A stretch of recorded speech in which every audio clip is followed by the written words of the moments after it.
It's 21.1 has dropped. Sherb V Hunter has already gone down. That means it's time for the 21.1 podcast breakdown. We're gonna try something new this year.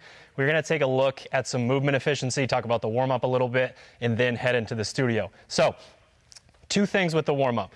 First, here at Misfit Athletics, on a competition day, what we like to happen first is what we call the sweat check. We want you to get into the gym significantly earlier than you're planning on doing the workout, or maybe you have a machine at home, but you want to pick your favorite machine and get on it and get sweaty, okay? If you get sweaty and you're out of breath in about 5 minutes, that's probably too quick, and if you're on there for 20 minutes, that's probably too long. But just get on there, you know, work through some paces and really try to get sweaty. You can do a lot of your mobility work after that.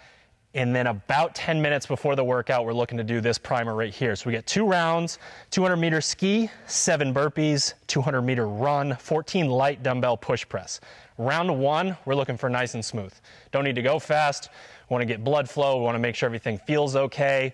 And then in the second round, we're going to push the pace on the ski and the run, just to make sure that the first time that your heart rate gets spiked in 21.1 that you're actually ready for it. The burpees and the dumbbell push press are not in there to give you this crazy shoulder pump. We want you to work through those to get that blood flow, because we're going through huge ranges of motion with our shoulder, and it's a little bit harder with some of our upper body joints to get that blood flow in there. When it comes to movement tips, I don't think we need to spend a ton of time talking about the double unders, but we all know what happens in an upper body intensive workout with the double unders. When we start to get into these bad positions, we start to change a little bit. So it's really about thinking about your hand positioning. What's your personal hand positioning, you know, keeping those elbows in, whatever it is. When you're fresh, you feel good. And then you want to have training partner, coach, friend, whoever it is, keep an eye on it. And if you start tripping up more, take their not necessarily criticism, but take that point and really, you know, take it to heart so that you can get your hands back down and get into a good position.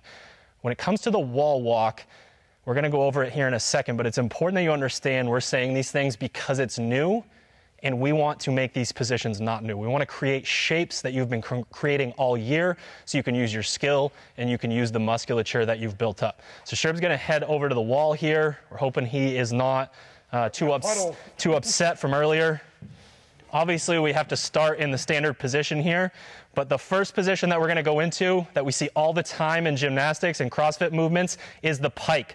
So instead of doing a push-up and letting the back of his head go up like that, we're going to go just like a burpee. We're going to close the hip and get his head through. Now he is going to walk his feet up to get into a position very close to a handstand that we're normally in, and then he is just going to backwards handstand walk his way into this position and come back down. Based on the standard, you have to have your hands on the tape before you let those legs slide. It's really about, Sherb V Hunter obviously just did this. A lot of you saw it, and he sort of catapulted on the way down. Hunter was, you know, not really quite as fast with that, but it's just a time under tension game. If you guys are too worried about, you know, running into the ground and you stay in that upside down position for a part of it that you're not really getting any credit for, it's not going to be helpful. So again, we show up at the gym or go to that machine in the house a significant amount of time before we do that sweat check. We get ready, we do our mobility, you know, maybe some crossover symmetry to start that blood flow in the upper body. Then about 10 minutes before, we're going to hit that primer and push the pacing on those second round with the 2 movements, the ski and the run. And then we're going to give it hell. Let's head into the studio. Hey everyone, welcome to the studio. The Goon Squad is in the house. Yo, Drew, Sherb, Pebble, the victor. Easy guy. The victor of the night. We're really trying to. We had a fun, way too long programming meeting last week, and I really want this Pebble nickname to stick. So, Pebble, you guys know that's like a common meme. Pebble. No, like you've never seen the meme of like The Rock holding a baby rock. A baby. A baby like, rock. Apparently it's his baby, and they're just like, it's the Pebble. well, there we go. Great minds think alike. I don't know. You think like all right, so we've got some housekeeping items before we talk about the workout, but they're kind of fun. And then, you know, really the most fun that we have on this podcast is proving that we're stronger than Sherb, even though he weighs quite a bit more than us. So if you're new to the podcast, we do a grip test at the beginning of every single podcast. Starting 3 weeks ago. Starting 3 weeks ago. That's like a forever ago. Yeah. And Cody does have the record, but the in-house record is Hunter. Obvious. I really am just making this happen during the open so that maybe it's like toe to bar, chest to bar, farmer's carry, and then I win. That's really the hope. So actually, Bro, no, you go. Yeah. Bar, chest Does that to bar, correlate with your fitness? Farmer's carry, you would do the workout and you'd be super screwed. I mean, I wouldn't do it before this 34, podcast. nice work. That's my age. Allegedly. 148. Wow, that's pretty good for you. Ooh. Let's see what you get. What's little your fella. best? Do you know? Like think that. 160? Oh, 148? 160.4. Dude, I don't know. Hey, take it easy, huh? Hey, take it easy. My grip's toast from all those double unders. Come on. I've been training my whole life for this. Ugh, that noise was terrible. 174. 174. I'm proud of myself, though. Does that count? Like, it was in the 180s. 177 or Your record's 178. He was in the mid 180s. Who makes that thing? And then he just What's the name of the left. company that makes it? Toyota Camry. Toyota. Can you send me a trainer so I can be better at this? Oh, yeah, It's Toyota. fucking embarrassing every All week. right. Camry, So electronic hand and we are, Hunter, that's enough out of you. We are giving away a bunch of stuff ourselves and with our partners during the open. It's the time of year where we really get to, we're giving Hunter's fitness away. No one wants mine. You almost finished, Hunter. You almost finished. close. So week 1, a 6-month subscription to Proper Fuel. That's dope. You get a jug of Proper Recovery on your doorstep once a month for half a year. Looks just like this. And if you don't know what Proper Fuel, well, if you don't know what Proper Recovery is, you can head to properfuel.co and use the code word MISFIT on your very first jug. It's your complete post-workout nutrition solution: protein, carbs, electrolyte, creatine, extra leucine. We got some digestive enzymes in there in case you don't handle it well. It tastes really good. We all notice a big difference when we're lifting a little bit more, training a little bit more, and we enter the 4-scoop zone. So without further ado, the winner of the Proper Fuel giveaway is Blake Trippy, at Blake Trippy on Instagram. Congratulations. We will be reaching out to you very soon to get the details and to congratulate you. And I'm not going to give anything away, but we're going to do this every week, and it's going to get good. It's going to get really good. We got more goodies than a 6-month Proper Fuel subscription? Oh, yeah. Yep. We got all kinds of good stuff. And every single week, we are going to draw a name from the Misfit leaderboard on games.crossfit.com. So if you go in and add hashtag Misfit Takeover 2021 are numbers. You don't spell that all out. That'd be a crazy hashtag. If you do that, I'd use it. you are in the running every single week for an STA gear gift pack. And because we love this time of year, we're doing it this week anyways, right? So if you have already done your homework and gotten signed up, you have already entered. And if your name is Zachary McPherson or Gabby McClelland, damn, you have won. So congratulations. Please email Jen with 2 N's, JENN at misfitathletics.com with your sizes and your address. And the Sharpen the Axe Fairy will drop your goodies off. Swag's coming your way. And you know what? If you don't win, you can head to sharpentheaxeco.com and you can use the code word Keala, Keala. You get 10% off your order and you donate 10% of your order amount to the Keala Foundation. Really important organization. You can head to their website and check out what they're up to. So yeah, last but not least, we have a brand spanking new website coming out. It's coming out soon. It's coming out real soon. Just one of these days you're going to go to misfitathletics.com. We're going to have this great new website for you. We got some cool new features on there. So keep an eye out for that. All right, 21.1, Sherb V Hunter.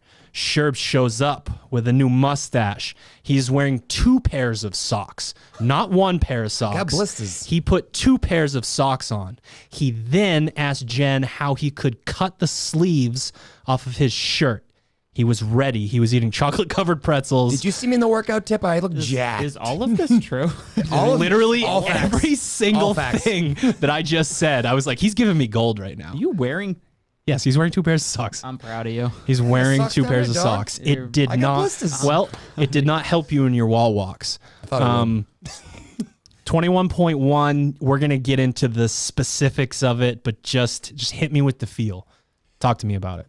It's such a weird test at first, but when getting into it, you get it. I mean, I don't know if you felt the same way, but like it's one of those workouts where every year it's not about just going to gas you fully. Like you're not sucking wind the entire time. You're just really uncomfortable because you're put in a situation where you haven't been in a long time. Right. I mean, we were joking about it in the lead up to it. Like we put wall walks into affiliate class all the time for members. Like, hey, you don't have handstand push-ups. Here's a great way to work on either your handstand push-ups or handstand walk. And we all know that they're harder. And we know they're really hard. Like, yeah, I'd much rather do 10 handstand push-ups than like 2 wall climbs, but I'd never done them in a workout ever. So for me, it was quite a predicament getting up and down that wall and like trying to stay consistent over and over again. That was the hardest thing for me, is just staying moving, and trying to find a place to relax in the wall walk that didn't put my shoulders on tension.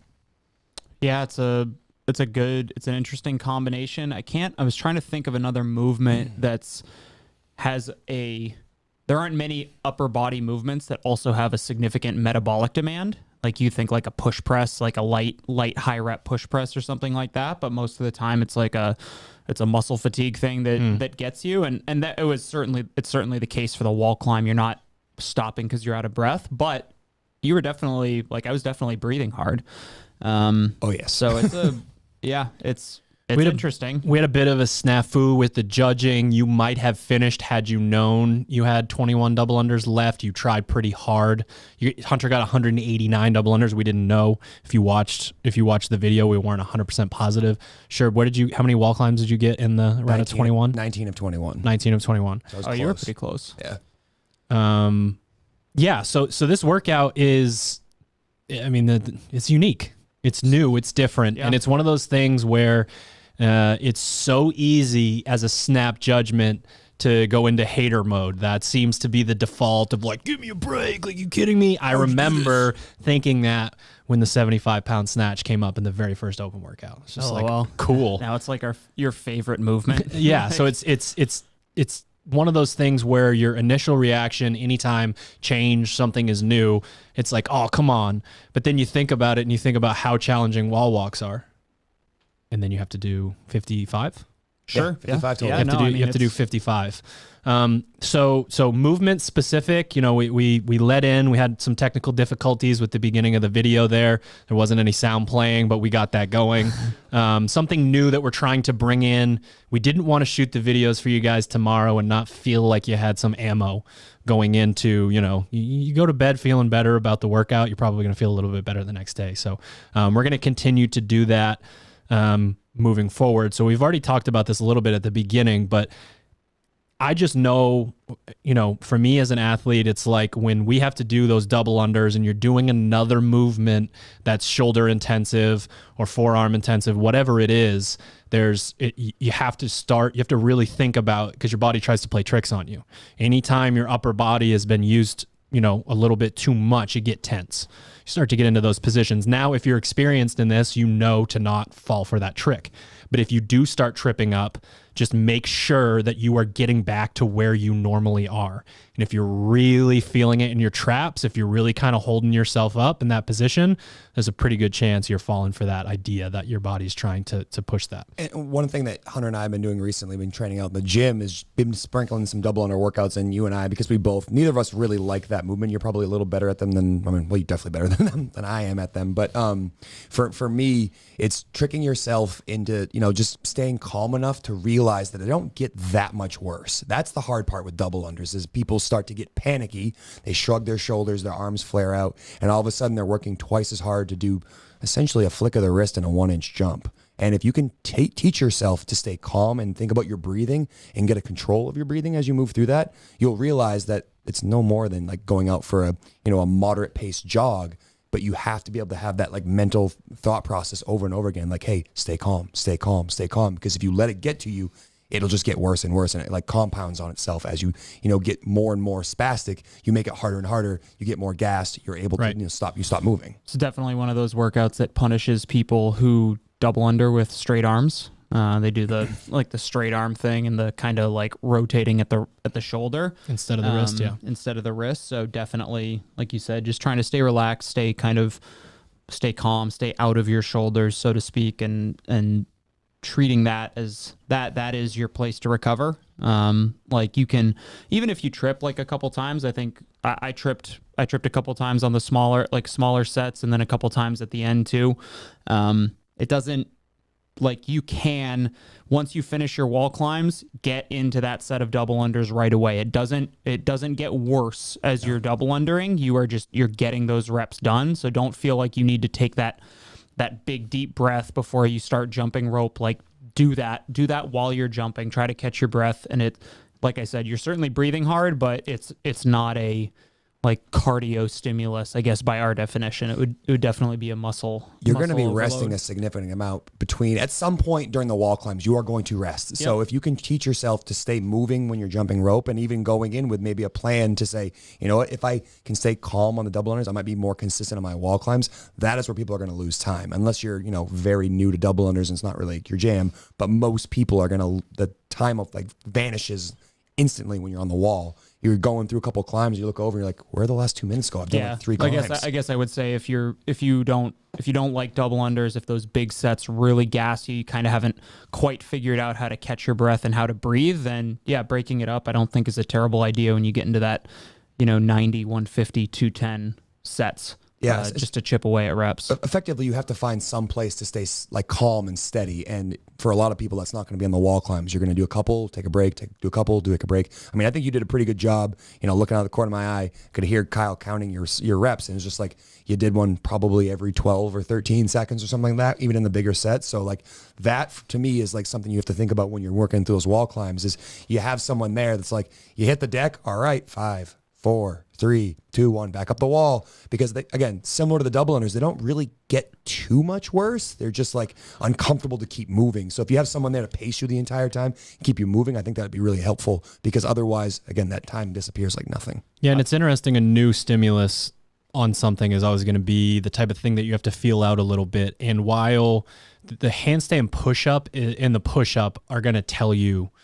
quite often whether you're able to keep going or not. Whereas this movement, there's much more ambiguity. There's much more of the like, I don't want to go back up, but I probably can. Yep. Because you had a few moments where I think it was kind of important that you were doing the dead man, like you were just laying there with your hands down, because he had talked about he had to keep sitting back up on his heels because his arms were uncomfortable waiting, whereas you put them out in different positions so that you could get off that. But you never really had the, okay, we're going to slowly get back into like a certain position. You slid your hands back in and you went because you knew once you were loaded again, you needed to get to work. Yeah, I think unless you really, really like, and we blasted through those first 10 and 30 and definitely started to slow down. It's like a death by. It's easy and then it's impossible. Yeah, I mean, I'm sure we'll talk about it, but it's one of those, like, you get it done fast. For sure. It's still an upper body movement where time under tension is going to kill you. So do it fast. Obviously hit the standard. You don't want a no rep, but do it fast. And then, yeah, I think unless you really, really send it hard in the beginning of like a big chunk and put yourself in a huge hole, like it is doable. It is like, I probably, looking back and now, I think I could definitely finish the workout, maybe with a couple of the movement tips. Like I didn't, I know we briefly talked about it before we went with the kind when of you got fatigued, you started to pike. I started and I was like, oh, this is a lot easier. So it probably would have been helpful if I did it for the first 40 of them in the workout. But it's one of those movements to me that seems like you can go too fast, but it would be hard. Right. And you probably won't. Now, it's a new movement when I don't know the name. Is it a wall walk or wall climb? What did they call it? Use them interchangeably. What did they? I think they called it a wall walk. Yeah, it's wall walk, I'm pretty sure. It says wall walks. So it's funny. When it comes to CrossFit, there are things that get thrown at us and you would think we don't know what this is like. But upper body gymnastics are time under tension and shapes. Mm-hmm. Like and that goes to the pulling gymnastics as well. Any upper body movement, we need to be borderline maniacal about the shapes that we're creating because we know what happens when we get overextended. We know what happens when we rely, on the front of the shoulder and the pec in the push-up. It just doesn't work well. But we do toes to bar. We know the pike. We do burpees. We know the pike. We get that hip closing movement. We sort of get up, we kick up into a handstand, and we aren't perfectly upright in that. And that's how I feel that second phase of how we're teaching this is. You're kind of walking your feet up. That position's not crazy. And then it really is about a handstand walk. It's just almost as if they were able to put a weight vest on it or something, because that angle to walk backwards, you're going to be loading in a much different way than you normally would. But these are things we know. You guys, and I don't mean we know as coaches, you guys know this intuitively, whether you've thought about it yet or not. So you should have confidence in these movements because you know these shapes, you know what shoulder fatigue feels like. And I don't think you're going to get to a place in this where your shoulders feel like, you're going through Murph style push-ups, or you're stuck in a strict handstand push-up workout where you just can't do another rep. You know what that feels like. And unless you get there, it's really just about staying steady. It's like a devil's press. That's the movement that I think I would compare it to. Yeah, all I was gonna say, what you're kind of adding on to what you were just saying a second ago, Drew, is that gymnasts don't work extra hard on these movements in terms of they don't make them more difficult than they need to be. Right. They find the most advantageous shape to get into and do the least amount of work possible to accomplish the task. And I think, sort of like you were saying to us as we were coming out there, watching Carrie Pierce do it over and over again, she did the exact same movement for every single rep of all 55 of those wall climbs. She's a gymnast. She did pike, handstand walk. Yeah, how many she times knows did that in her those life? Positions. Even if there was, starting from scratch, we've never heard of this, a metabolically less demanding thing, guess what? She has those shapes. She has that musculature. Those are positions that she knows. She knows how to repeat them. She knows when she feels like a certain muscle group within them is burning out. She knew without knowing already. The funny thing too is if you, again, using the wall climb to handstand walk analogy, wall walk to handstand walk analogy, you're walking 3 feet in reverse 55 times. You're looking at a 150-foot handstand walk. How many workouts like that have you done? How many workouts with a 150-foot handstand walk have you done since starting? And for everyone following, that's probably pretty regular. We put handstand walking consistently in the programming. Right. Now, granted, it's not usually in reverse, but it is the same exact movement. So if you can get your body in the right shape and just tell yourself this is a handstand walk, it doesn't become this giant obstacle that you're not familiar with. It's just, again, committing to things you already know and finding analogies and movements you're comfortable in. I also love creating a narrative in a workout like this that isn't very sprinty. Just the idea of pike, climb, handstand walk, pike, climb, handstand walk. If you get that sort of repetitive thing in your head, you can really stick to, this is what I'm trying to accomplish, not the totality of the workout. I'm thinking about this, I'm thinking about that. I really love the idea of, even if you're good at a movement, thinking about a sequence that you're going to go through, just because, it's sort of like when you're on the rower and you don't know what the hell else to do. So you're like, okay, am I leaning back a little early? Whatever it is. I love that narrative, especially for people who struggle with, they're crushing the workout. There's only 2 or 3 minutes left in the workout, and there's just the voices start to creep in a little bit. Wipe them out with the narrative of, I'm going to keep moving really well. And it should help a lot. Yeah, I said this to the Ted after the workout, kind of to the Instagram live folks, is the first thing I would strongly recommend is the mobility aspect. If you're somebody who really struggles to, in their T-spine or an overhead position, you get overextended at all, I think that's going to, those athletes are going to struggle big time just to be able to get stacked and get on top of, kind of getting stacked over your shoulder Even joint. if you don't, and you're wondering whether you're going to make it to quarterfinals or not, you get proper mobility to start, and then you do the workout, and then you do your cool down, you're going to be in a lot better shape to redo this workout. Yeah, absolutely. And then the second one is going kind of off of your point, is take a little bit of time to figure out, take the tips of the, pike, feet, what was it? What did you say? Whatever you said. I said pike, climb, handstand walk. Pike, but yeah. climb, handstand walk, whatever it is. And figure out how many steps, physical hand steps, you need to get your hands over the line. And then walk back down. There were a couple times where I had a stutter step or two, and I was like, could have come off the wall, or maybe just got a weird no rep or something, which is obviously, you don't want. That would be, be devastating. pretty devastating.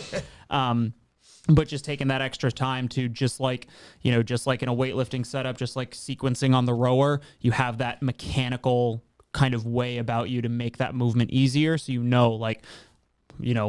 pike, climb, like right hand, left hand, tape, and, go back down. So just having that same repetitive motion, I think that's the efficiency tip as far as like moving actively in that wall walk. Also, if you're using the open right now as a litmus test for how do I stack up against all of these people, and it's not necessarily the idea of, quarterfinals, semifinals, CrossFit games, it's still really important because this is going to give you feedback, and maybe just sometimes things need to be approached from a different angle when you're trying to get better at something. So when I see someone doing handstand push-ups and I can tell that the shapes and the midline positioning aren't so great, can be hard to convince someone to work on the things that would get you better in that. But this is going to put a magnifying glass on that. If you get into a banana shape and try to climb up, your lower back's going to pump out. Jumping with your back pumped out is never fun. I mean, really nothing is fun when your back's pumped out except for laying on a peanut. Sure.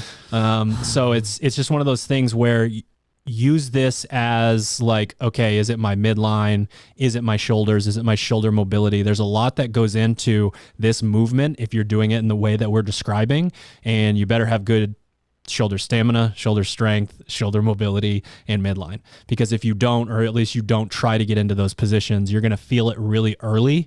And there's a reason why gymnasts do all their movements and look like they're, flat as a board, head all the way down to their toes, because those positions are strong. When you're tight, you're strong. So, if you're going through this and you're really struggling with it, hopefully it's one of those things that pushes you to, start doing a few more planks, start doing a few more, V-ups, whatever it is, your mobility stuff, getting into those positions, because getting your hands to that tape, I sort of wondered whether that 10 inches was going to make it a little bit easier, but that's pretty close to the wall. It's close, but I don't know if you ever felt like it was to the point where I was like, I don't know if I'm going to get there. Like, I agree with you. You have to have just my first mobility. One. I felt like I thought I was going to feel further away from the wall, and it's a wall climb for sure.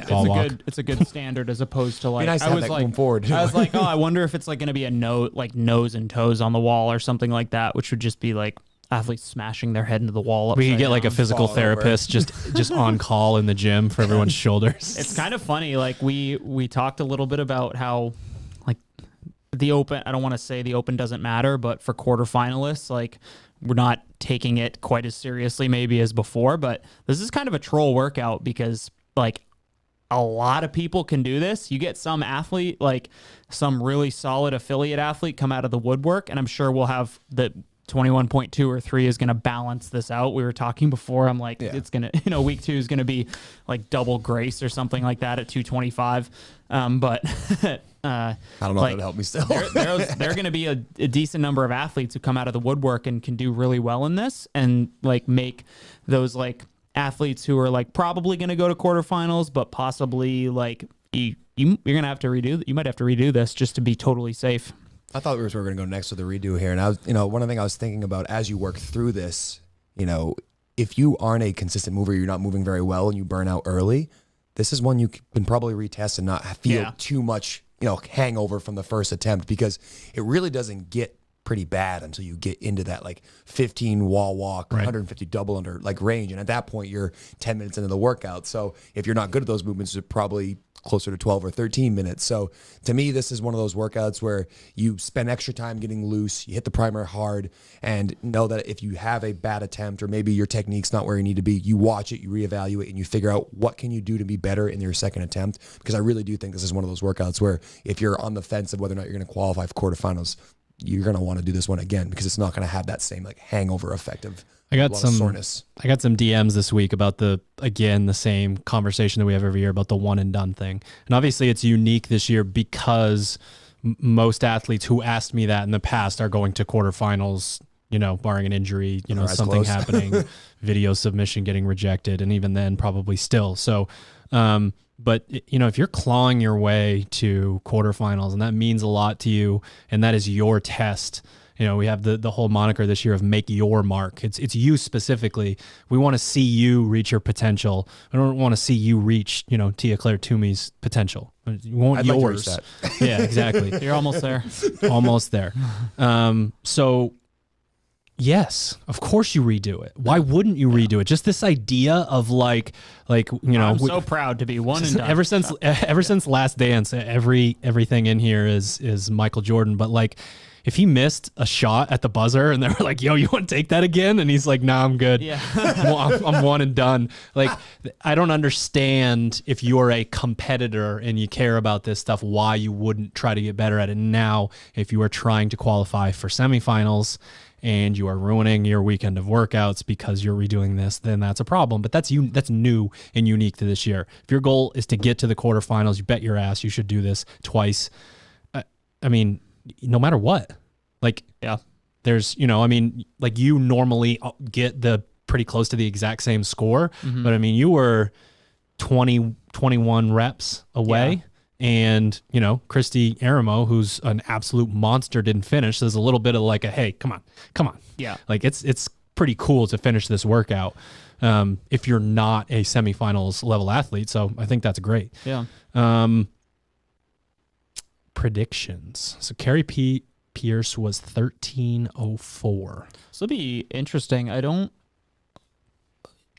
She was cooking. Better top score from a male or female. I don't know. I mean, she was incredible on the double unders. It was like robotic how she turned around, went to the double unders and relaxed and rested in that movement. I know that's such a foreign concept to so many people, including Sherb and I, but really, really very impressive there. The only thing I can think of is maybe a male based on upper body strength with a shorter range of motion. Yeah. But one thing I think that we do know is that there has been some weird shit at high level competitions, and the fittest people win every damn time. This is a little bit different. Yeah, but I'm telling you, you're gonna see the names you're used to seeing high up on the leaderboard. I guarantee that. Oh yeah, for sure. Because there's quite a bit of fitness mixed into this. GPP. Raises all the ships, including shoulder stamina. Yeah. So the fittest people are going to do better. I would assume Christy could finish this workout. Yeah. You would assume, basically solely based on Hunter. Hey. But I mean, you're talking about Carrie Pierce. You're talking about someone with that fitness level. I didn't know much about her double unders. Now I know enough about her double unders, and her upper body strength and her gymnastics are, pretty stellar. The best in the sport. Yeah, I was going to say, she beats the guys at Mary. She won at Atlanta. Like, that's a pretty. She did the set at 21 in 3 minutes. Is that what? Yes, James said. Yeah, James said 7 a minute for 3 minutes. 7 a minute for 3. I mean, to me, that's what it kind of comes down to. She was very methodical in the way that she moved, but she was also quick, and that's when someone's really got those skills. She didn't have any time to figure this thing out, and she just went to her gymnastics background, moved the way that she should, and kept time under tension short. Yeah, I don't know, like I can't think of somebody who's better suited than someone like her, like super strong in the upper body, gymnast, like moved quick. I guess we could probably see we rarely see the world record in an announcement just because it's like she was mid 13s, right? 13:04 or low 13s. 13:04. I think someone would be around 12. Maybe, yeah. I was gonna say maybe 12. I think there is kind of a cap almost, like to it. I guess, like you said, if you get someone with the range of motion, who can just churn reps faster. Right, and we're not going the route. Yeah, We're not going the route of like congratulations if you're short. Like you're going to be better at this workout. It's the coincidence of being insanely fit and a little bit shorter. I think, I would guess, which is most good CrossFitters. So using her pace of 7, wall walks or I can't get it right. Wall climbs, wall walks per minute. Right, you did get it right. And you got 55 of them. That's somewhere in the neighborhood of about. What's that? 7 divided by the 6-ish minutes. Ted, can we get the Zach Galifianakis numbers floating above Sherb's head right now? 6 minutes-ish of wall climbs, and then you have about 6 minutes of double under. So I do think something in probably a little bit longer than that. Yeah, something in the mid. 21's still south of less than halfway. So you're still looking at 7 or 8 minutes of wall climbs. So I do think we'll see high 12s. Like I think Carrie's very close to the top, but I do think that someone will sneak under that. What I do know is going to happen is some athletes are going to move that are very fit are going to move like crap and move very fast at the beginning and have some time hanging out in the dead man's pose. That's my favorite. That is absolutely, absolutely going to happen. And what we love about this, we talked about 4-hour athletes who are trying to get to those high levels, is this is a preseason. This is when you get used to the filming and you get used to the nerves and you get used to all that. So it wouldn't be that big of a deal. But just from a sort of poking fun standpoint, that's not gonna, going spaz mode on this workout is not gonna work that well. No. I'm not saying you'll finish way like in a really bad time, but it will equalize. Yeah, it's self-limited. I mean, I would argue that we went spaz mode for the first pretty much through, and then we got into the 6, and I was like, God, this sucks. This is stupid.